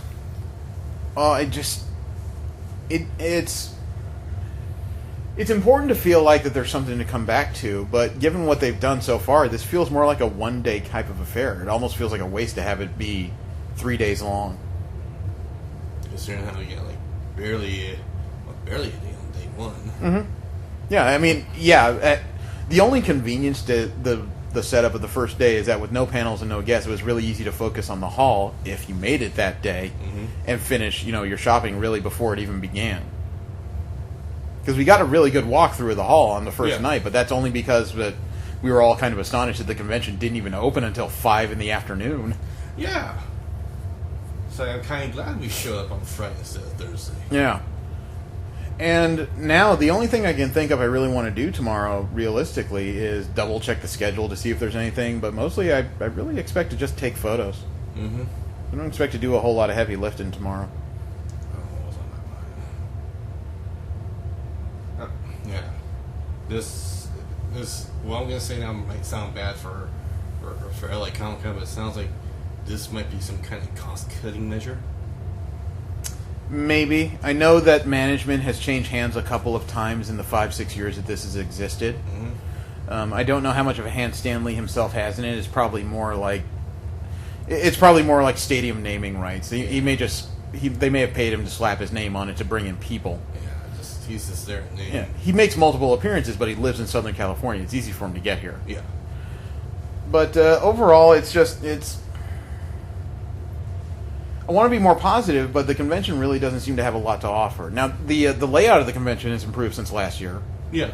It's all in the biggest building available at the LA Convention Center, and that's even though somebody used up the other halls and other rooms. Thankfully, they picked the biggest amount of space for them to use. Mm-hmm. So everything is finally back in one building. It's working better. And although I like the more central aspect of the stage in prior years, I don't have an issue with how they stuck it off to the right side. It left a lot of space for people to gather for the big panels. Definitely. Mike Coulter's appearance so far has been a big highlight of the weekend. He's weirdly excitable. Yes. Strange. I mean, considering what we saw in I realize that Luke Cage and Mike Coulter are not the same person, but his portrayal of Cage seems so natural and free-flowing. I didn't expect him to be so excited about comic books and seeing people while he was on that stage. He really seemed like he needed to calm down a little bit, and there were a couple moments I was worried that he might have gone into the back and he needed a little pick-me-up. Oh, it's really hard to calm down when Stanley bombed your interview. That was fun, actually. I didn't expect that to be as good as it was. And there was no really salient reason for him to interrupt Mike Coulter other than maybe to say, "Where's my cameo?" Or, "That's my name there." You know, Stan Lee always says the same thing at these things, too. Like, every year at the convention, they do the usual thing where he hands somebody a cell phone and they take a picture of him for, like, Instagram or Twitter or something. Yeah, I saw that on And Facebook. every time he does that, as soon as they take a picture, he always says, "I was so distracted, I saw myself up on the screen behind you. I didn't know what to look at." I think it's come down to his catalog of old man jokes now. Speaking of which, Coulter actually told a good one to that poor kid. Oh, Remember, there was a kid who went up to the microphone to ask him a question, and this young girl, said, what was it? Just about, like, Leia? No. She said, "You looked really good as Luke Cage on the screen." And that's when he said, "I don't know how to respond to that because if I look good as Luke Cage on the screen, do I not look good now? What does that mean?" You know, and the girl never really finished her question because I don't know if she was definitely embarrassed. I don't know if she felt like she was being embarrassed, but she didn't quite know how to respond to that statement. You know, and then he was saying that he really hopes he gets a cameo in Iron Fist so that Danny Rand and Luke Cage can explore their feelings, maybe get into a relationship. Danny can teach me a few things, and you know, you could hear the girl start to squeal, and every guy just kind of looked at each other and said, "Is he serious?"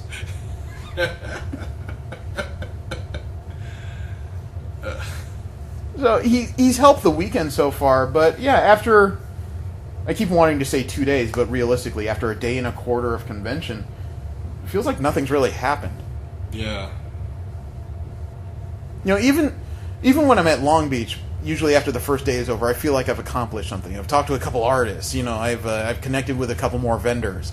I've talked to management and gotten an idea as to what their plans are for the next year. In this case, and admittedly, this morning I was stuck with my own project, and photos will go up on the website in the near future.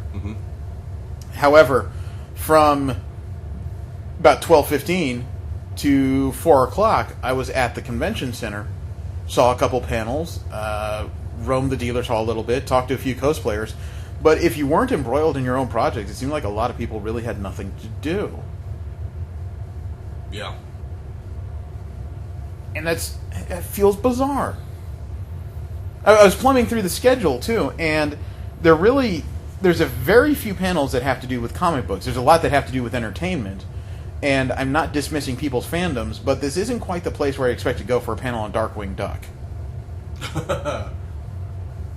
I understand the applicability of it. Darkwing Duck has had a comic book, but, you know... Again, I think this might be leftovers when they were Comikaze and a pop culture con as opposed to a comic book con. I know, but you call yourself LA Comic Con, you go further into pop culture. It seems like comic books are left behind. And this may appeal more to other people, but as far as myself being a comic book fan, the convention's less appealing this year than it's ever been.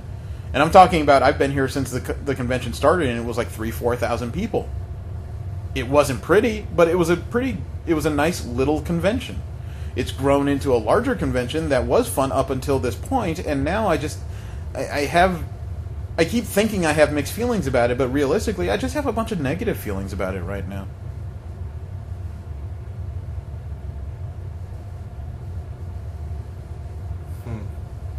You know, I'd like to say I have something nicer than that, but that's really where I sit.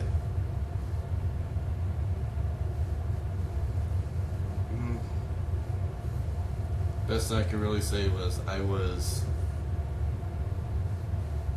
again, I think unimpressed would be more work for me because I usually expect to be winded at the end of this day. I'm not. I actually crash only because of my work schedule gets me up before the sun, and it's been like that for the last 3 months. So. You know, it's very weird for me to say the most advantageous thing is that at least the route to the convention center, as far as walking, has several Pokemon Go stops on the way. That's the most productive thing I think I've done so far. Yeah. Me too. You know, we're sitting here at the Residence Inn, still one of the nicest places I've ever been, and it's changed nothing since I first got here. Have the toilets always been that powerful? The what? The toilets? Why? What'd you try to choke it with?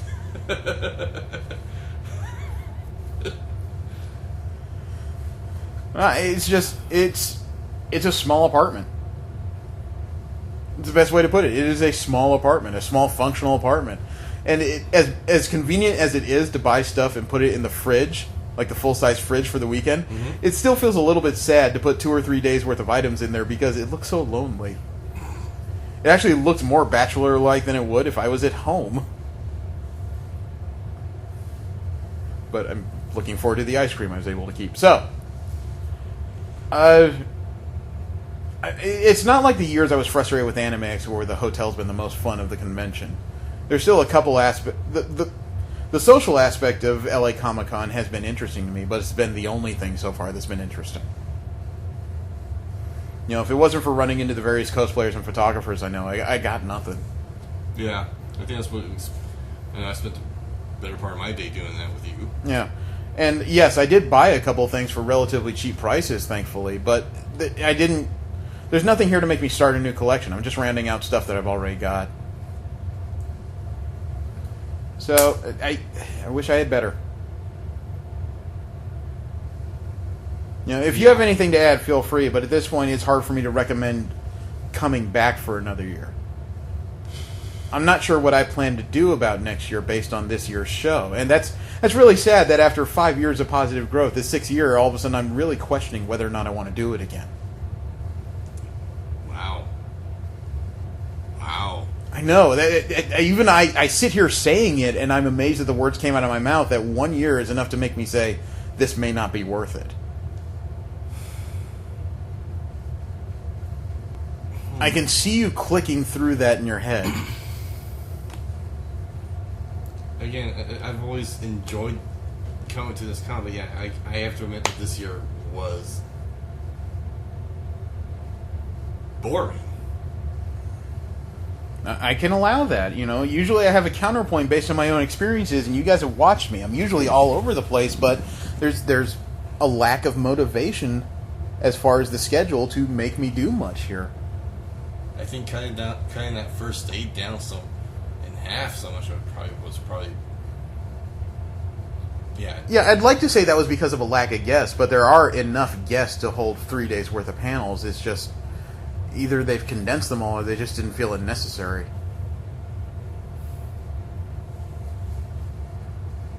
You know, on top of which, they're still holding the convention at the LA Convention Center, which is like the most underwhelming building I know of in Southern California. You hate that place. Yeah, I would rather go to Long Beach. And I'm not saying that Long Beach is big enough to handle the convention. I just like Long Beach more as a venue. I think the building is kept nicer, and it's in a decent area of town, and there's more food options nearby. You know, LA's kind of hitting critical mass as far as homeless issues. I've seen more this weekend than I see in general, and it's been a regular news story down here. You know, shoot, while we were waiting for our off-site shoot this morning, we saw 2 homeless guys chatting with each other while one pushed a cart down the middle of Figueroa. And another one berating passerbys. No, he was berating a shopping cart. He was pulling a shopping cart on a bike. Something went wrong. He dropped the cart. Then he fell off the bike. Oh, that guy. Okay. See, there's a good example. The problem is we've seen so many homeless, we can't really differentiate easily which one we're talking about.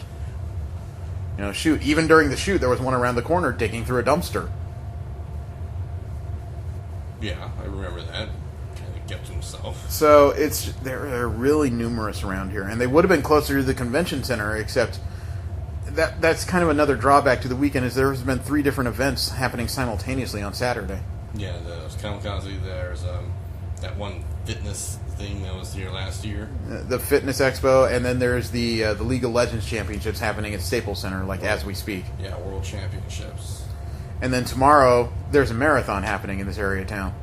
Really? Yeah, and a city marathon.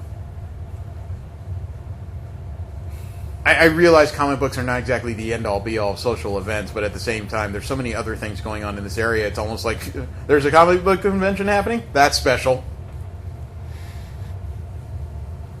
Huh. So, and it's not even like the League of Legends Championships has really crowded us out, but it's made moving around and getting to the convention center on foot, at the very least, very inconvenient.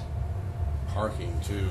Yeah, parking has been a bear. There have been people that have parked about 1.5 miles away of this area just to find reasonably priced parking. Everything else is pretty well full. Yeah, I kind of screwed in that department. I think everybody is. You know, I improvised, and my improvisation has worked well, but I also arrived on Friday when most of these people had not arrived yet. So I may have just been lucky that my OCD got me here before the crowd.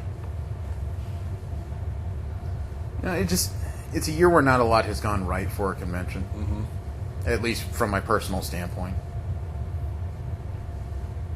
So, I don't really know if there's much to add beyond that, unfortunately. It still feels like we haven't experienced very much, even though we've been here 2 full days. Would you even call it 2 full days? Well, here 2 full days, yes. As far as my existence, yes. As far as a convention, no. You know, and I'm enjoying hanging out with you guys, but at the same time, it also feels like we have very few places to be other than the hotel room. The dealer's hall is done. There may be 1 or 2 items to go back and pick up, but we've seen everything. Nah, I'm thinking I'm totally done with the dealers, which is strange because I usually... You say that only because you don't want to walk back and pick up 4 more Transformers like you did a couple of Kamikazes ago. No, I looked at all the ones that they were selling, they're nothing I care for. Okay. No, so it's like, I usually peruse the dealers almost on a daily basis at cons. If I have twice a day. I don't feel a need to. Yeah, if I have any last minute thoughts, it'd almost be fun to go back by the Aspen booth for a couple minutes and pick up a Michael Turner print. I don't know which one to get though. I would have to get a recreation of a Civil War cover. Yes. That's the one. That's the infamous one with Captain America and a shield, Wolverine on the side, Iron Man way up in the top. Everybody knows that image by now. Was that with the bloody shield? Not the. It depends. Some of the colorists add blood, some don't. It was never in the original line work, but it was one of the last things he did before he died was that alt cover, and everybody remembers it. It ended up everywhere. There's a digital coloring book that has that image in it. Really? Wow. Yeah. So it's infamous, but I guess I can just end it by saying if you ask me in the last few years, would I go to LA Comic-Con? Yeah, it's a heck of a show. If you ask me this year, would I go to LA Comic-Con? The answer is an almost flat no. I guess what would determine we come back might be who they have coming next year. I would say that's a fair bet. And if I had to end this conversation on a very surprising note, I would say that this year I had more fun at Anime Expo than I had at Los Angeles Comic-Con. That's saying a lot. If you know the history of the show, that says volumes about my personal feelings. Because even though Anime Expo improved this year, I still wouldn't call it a great convention, but I would call it more interesting than this. Yeah. Yeah, I'll let you stew through that. I don't think I can put a better button on it than that. So tomorrow we will finish up, and I have a feeling I'm going to spend more of my time just taking photos and trying to find people I know than I will be actually seeking out anything else at the con. And it really bothers me. But hopefully we'll have good news. We do have a reading assignment for next week. It's been determined because as of this week, Tom King's Vision has ended. Yes. Issue 12 has hit the stands. I've been reading it on my own, and I figure you guys want to follow up on that because the first 6 issues were such a royal mind screw. Enjoyable mind screw, but still a royal mind screw. That was a fantastic read. Dude, it got worse. It got so much worse. I I think it's worth it, but it still deserves a full review. Yes. So next week it'll be Vision issues 7 through 12. Thank you very much for tuning in. If you happen to see us at LA Comic Con, say hi. May not be having the best time, but we'll still be willing to be friendly. And remember, our next full appearance will be at Great American Comic Con at the Cashman Center in Las Vegas, December 3rd and 4th. We are hosting panels with Neil Adams, Bob Layton, Howard Chaykin, the Frazetta Girls. Okay, fine. Me. Like anybody wants to go to these things just to hear me talk. Who would want to just hear me talk? I mean, it's not like anybody would want to listen to me talk. Oh, we should end this right now. Thank you very much for tuning in. Have a great week. I am Jeremy. Steve's asleep, and I am Jesse. Have a great one. Don't jerk and drive. Take care.